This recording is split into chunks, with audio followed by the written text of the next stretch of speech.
Hey yo, what's up? It's your boy Rich Southern Cali. The Outlaws are back. They don't know, now you know. This is the best show on the block. Guaranteed to be the best. Some else, some new, some original, something to get you to break outside the box, restructure the norm, reanalyze the life that you're living, and make the changes that need to be made that are necessary to make the biggest impact now.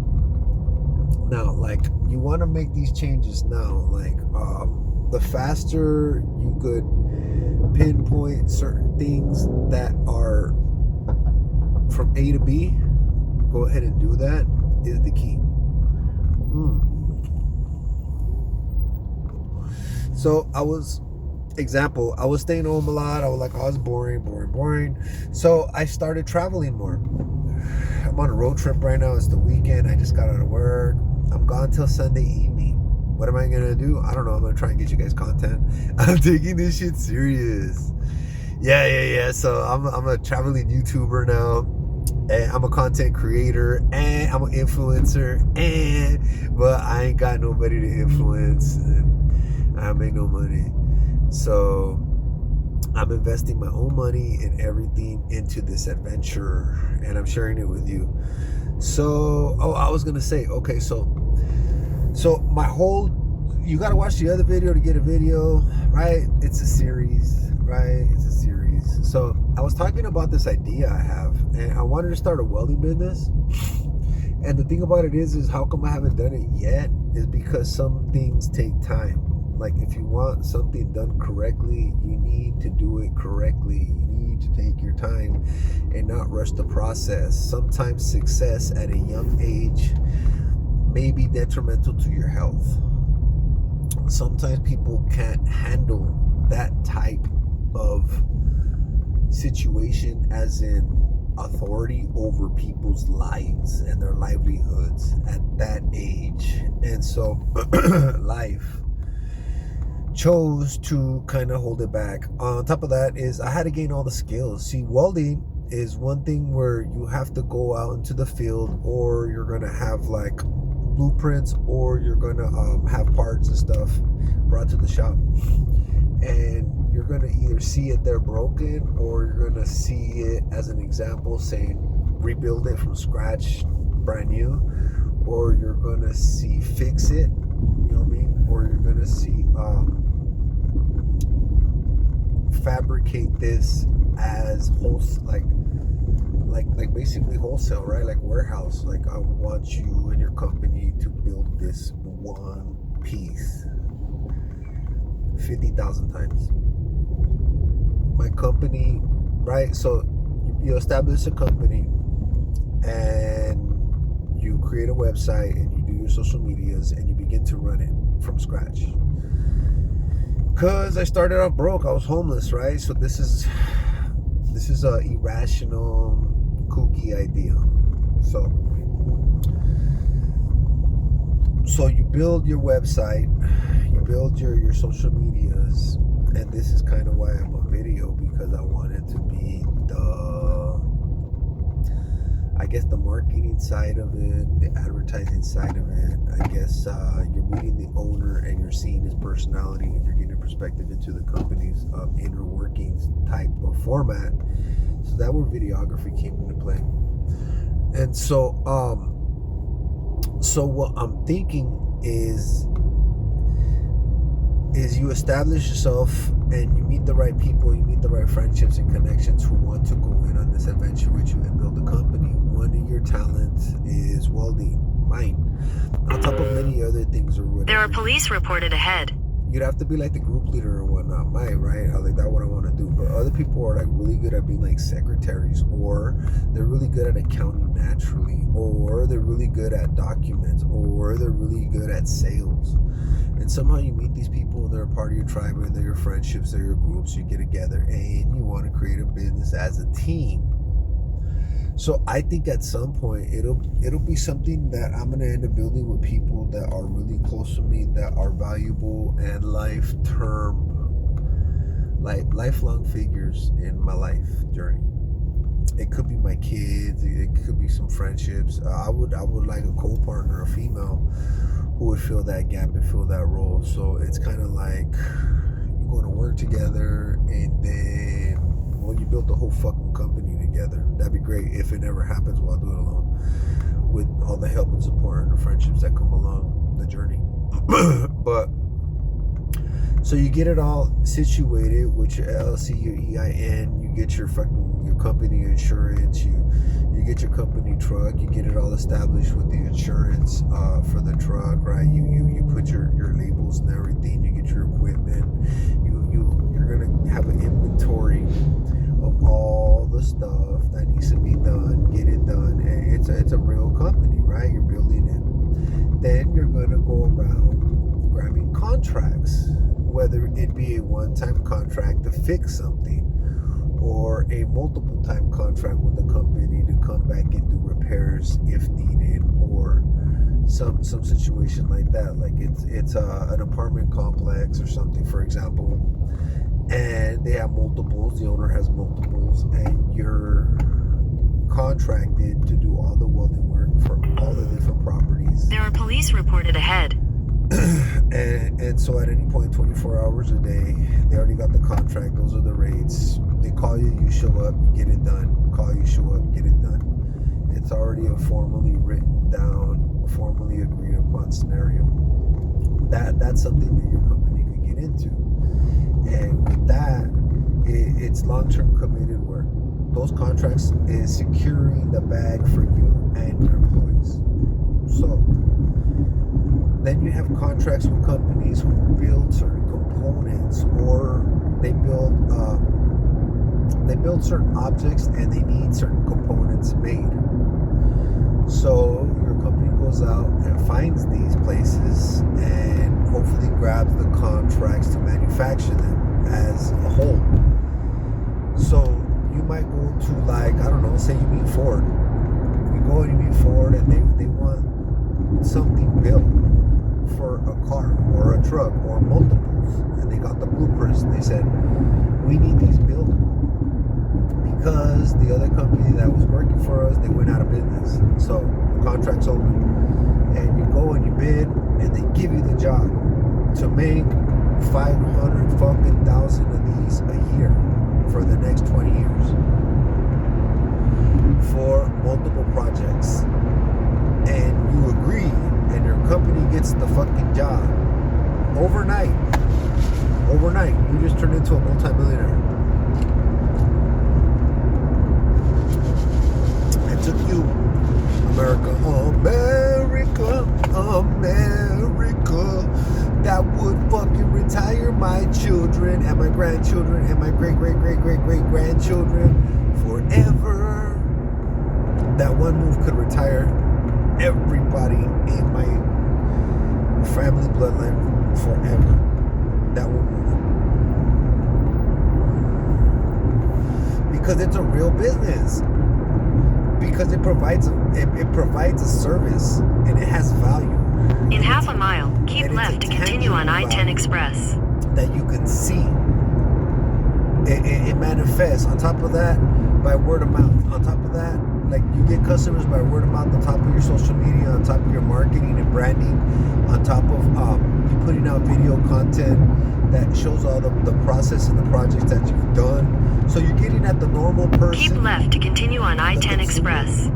As well as you're getting at the industry, the industrial markets, where they just want the clean website. They just want continue on I-10 Express for 9 miles. So you're getting the different aspects of the whole market, and then you're pushing it globally on the internet, on top of in your face live, whatever city you're in, whatever domain you're in.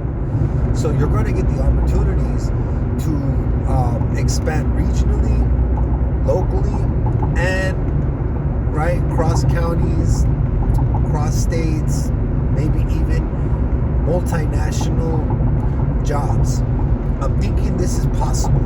I'm thinking this is completely possible. It just blows my fucking mind how much I can envision and imagine this being super possible. So you start with one truck, you get an old truck, and like a beat up little Toyota or whatever with the rack, and on a weekend, you buff it down and you fucking spray paint it and you put your graphics and you're like, this is what my company truck's gonna look like. You get people color, you do all your schematics, right? You put it to work. As soon as you revenue enough, you put someone in there to work it for you. As soon as you revenue enough, you're gonna invest into another truck. Then you put someone to work in that for you. As soon as you can, you're gonna keep on multiplying. Because in half a mile, use the left lane to take the exit toward I-10 Express. This is my theory, right?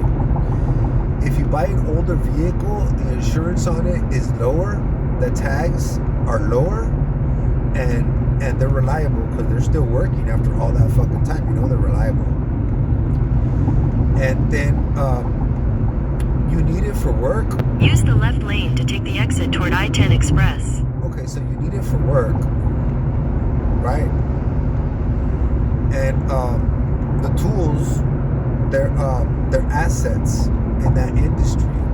So how many welders, how many clamps, how many saws, grinders you buy, how many trucks you buy, you're not throwing your money away, you're investing it into assets. If anything, you could sell that shit as a kit later. You know, here at Welding There's a 12-minute slowdown in 4 miles. Figure out how You're to do still that on the shit. fastest you go route. Online, you can find these welding schools, you can find these students, and you can go ahead and figure out how to get a hold of them in the welding schools, finishing up, and tell them, I got these welding rigs for sale. If any of you guys are interested, I got these fully built kits. And I've been in the industry for this much long time. So I know that everything in the truck is everything you're gonna need. It's minimal tools you're gonna need on the side. And from my experience, this is a well-built rig. And I was gonna use them. Actually, they were rigs for my company. I'm trying to get my money back. I'm sure it'll sell. They're top quality vehicles with top quality tools. But you're looking for the best. I'm not saying bargain because you're not going cheap, but you want to get you want to get the best bang for your buck when it comes to the equipment. You want it to last a long time, as long as possible, because you're starting your business from scratch, and everything that revolves in your life after this point, you want it to be long term. You don't want any loose ends. You don't want any short-term projects. Everything you have around you, you want it to be something that lasts. So you start expanding, you start picking up jobs, jobs start getting knocked out. You start picking up different trucks, you start picking up different employees, you hire, you fire, you start training your fucking staff to be in your offices. Some of your main people that started with you in the beginning, you're gonna start training them to move up with the company. If they don't fill those roles, well, you're gonna put them in other positions, but you're gonna move them up in rank to where they suit best because they were with you from the beginning. Some people are not meant to be in a suit and tie in the office pushing a fucking cabinet. That's fine.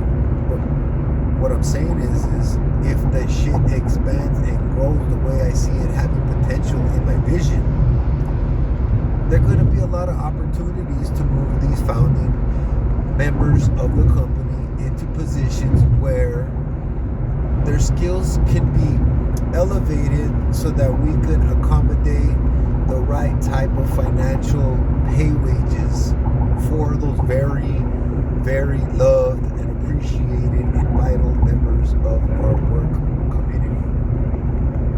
Does that make sense? That's my life. That's my life. That's my family. Those are the people that are busting their ass to make my dreams come true. If I get the opportunity, I would love to put them in the opportunity to live out their fucking wildest dreams as much as I would like to. And for me, and not like, oh, I want mansions and houses and yachts and shit. No, I want to make this happen and bring this shit to life. Like I would like to bring this opportunity, this business opportunity to life, so that I could say to myself, like, look, remember where you came from? like that, like all tough and shit. Remember where you came from? Yeah. You were on the streets, rock bottom. You were eating out of garbage cans. That's why canes mean so much to me right now. It means so much to me. I got 2. See, here's my second plate.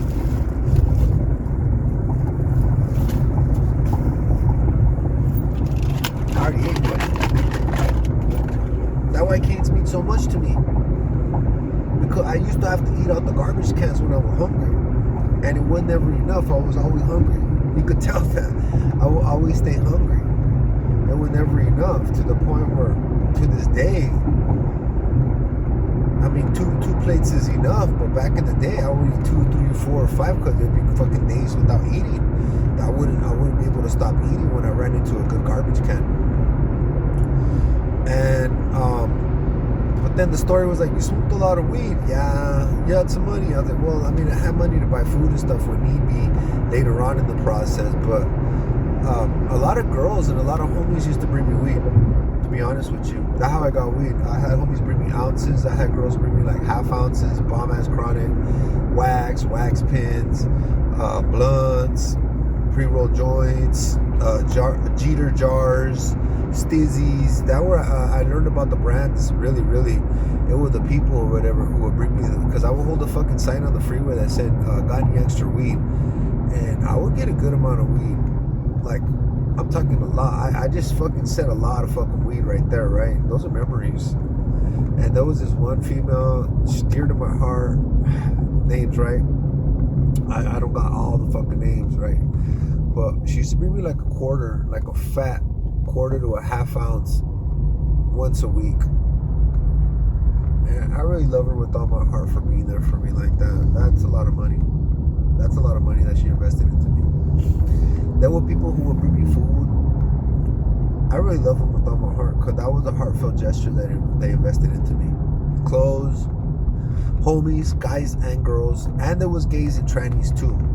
So that why, like, I'm like really open to the community of like, dog, man, like not all of them obviously, but there's a lot of them, and they hold a dear special place in my heart because the stuff that they did for me. Like, all jokes aside, I could make all kinds of jokes. We had a lot of fun together in the area and parties and whatnot. The same fucking people were the same people who helped me out on the freeway.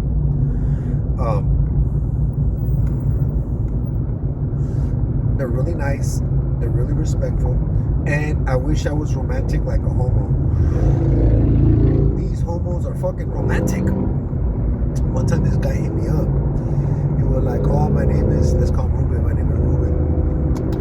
And I work in fucking Hollywood. And I do this. And I'm a single guy.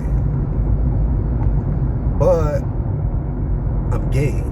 And I like you. Oh, okay. What up, Ruben?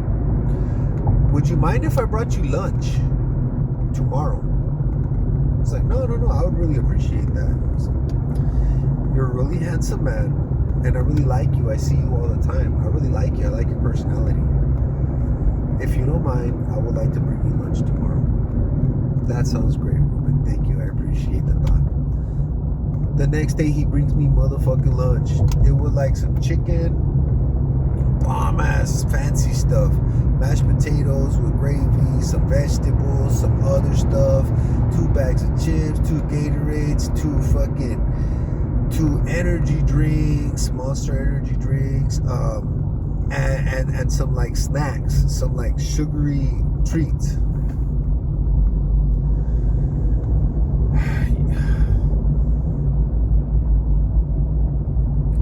That was the most amazing thing ever.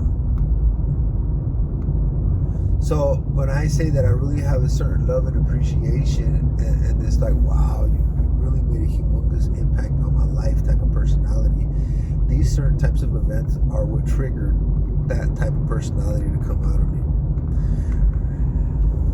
People came and then they really inspired me to become a better person. They inspired me to stop being an alcoholic. I got like a 1.5 years sober alcohol. They inspired me to stop being an alcoholic and get my life together.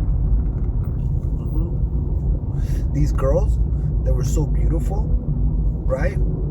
And they were so nice that I didn't want to like manipulate them into giving me a place to stay or nothing like that. I wanted to get my life together so I could get me one, or you know what I mean, or I could give me like 50 of them, but I could deserve it because I got my life together, so I could deserve a lot of them. Or I just find the love of my life because it just inspired me. Like looking at them all sexy, all beautiful, all done up, going to do yoga at the park, stretching with their fat pussy in my face, with their butts bent over, with their legs spread out that way, doing the splits, doing the downward dog position, doing the warrior 1 and the warrior 2, and doing the child's pose positions. And while I woke up to that, there was no fucking reason that they will go to that side of the park and have their little class right there where I was sleeping. I won't go because I was embarrassed of being homeless, right? It was embarrassing. Because you want to pick up chicks, right? You want a bone. I want a bone, so you want a bone. You want to fall in love or whatever and bone, right? But you're a bum. That's embarrassing, so you kind of want to hide out like, nah. That when you look at them like, man, you're too good for me. Because you're a bum. So then you're like, they are too good for me, but you still want to talk to them and hang out, be friendly, try and bone and shit like a normal guy would, but knowing that they're too good for you, as in you don't come from the same world. That shit fucked me up. That they couldn't give me no pussy because we didn't come from the same fucking planet. I come from planet bum life. They came from planet fucking, they take showers. So, but I would go to sleep because I was tired during the day, and I'd wake up with like 50 fucking girls doing like yoga and all kinds of stretches and stuff around me at the park. It was nice to have so much support around me as I woke up. Like, and after that, I would get up and do like 200 burpees, 300 sometimes. While they were doing that, I would do my workouts. That's kind of how I know them. And those are the same girls helping me out on the freeway. So I was the bum on the freeway. I was the bum on the freeway, getting into all the fucking parties, drinking tons of fucking liquor every day. These motherfuckers brought me. There was a few times where they would bring me because I was having like a bad day and everybody saw it and they would tell me like, are you alright? You can see it on your face, man. You don't look like you're doing too good today. And I'm like, oh, I'm just not feeling it. I wish I could help you, but I'm on off week. I don't get paid this week or whatever. But you gonna go to the party on Sunday? Like, yeah, I'm gonna go to the party and shit or whatever. It'd be like Thursday. Like, yeah, holler, I'll see you at the party if, right? I'll throw you a beer, I'll throw you some bucks, whatever, right? We'll have a good time. I'll throw you a beer, he'll throw you a beer, he'll throw you a beer, he'll throw you a beer. Have a good fucking time because we're all homies. All these motherfuckers are your friends and shit. They all like you, right? So you only need one. You only need one. Or here's a joint, because I know that fucking 10 more people are going to give you 10 joints. You're the one out of all of us who drinks the most. You're the one who smokes the most. You're the one who has the most friends between all of us. Some of us have no friends but you. I don't know if you know this, but some of us don't have any friends. We have you. Some of us have friends and we're popular. And we're hard to get to. And we ignore everybody. But we have you too. Some of us have no family. But we have you. Some of us are homeless on the fucking streets. We're homeless fucking loser bums. Just like you. And we look up to you. Because you make being a bum look cool. You make being a bum look like heaven on earth. You make being a bum look like that's what it is. That's the coolest fucking thing I could do in my life. Cause look at how he conducts himself. Look at how he fucking lives it. Like fuck no, I've never been so inspired in my goddamn life. Because that fucking bum right there is the fucking come up king. He got bags of weed this big. And nobody robs him because they're the ones who gave it to him. He got stacks fucking ones this big. And nobody says nothing because they're the ones who gave it to him. And we know he got 20s and fucking 10s and 100s hidden in his asshole somewhere because we're the ones who gave it to him. He got liquor bottles. I mean, he likes King Cobra tall cans. We see him with like 2 or 3 at a time. We only drink one. We can only afford one. We don't know how you fucking do it, but we do cruises all over the area and we come back to the same interstate stop while we're drinking our fucking 40, while we're drinking our tall can, while we're smoking our joint. Because that's how we hang out with you at work. We come visit you at work. We come donate to you at work. You friendly, you kind, you entertaining. Sometimes we're down. You hand us snacks. You hand us money sometimes. Sometimes you break us off of weed and you homeless. And people see this shit. And they want to get to know you more. So we donate to you to keep you around.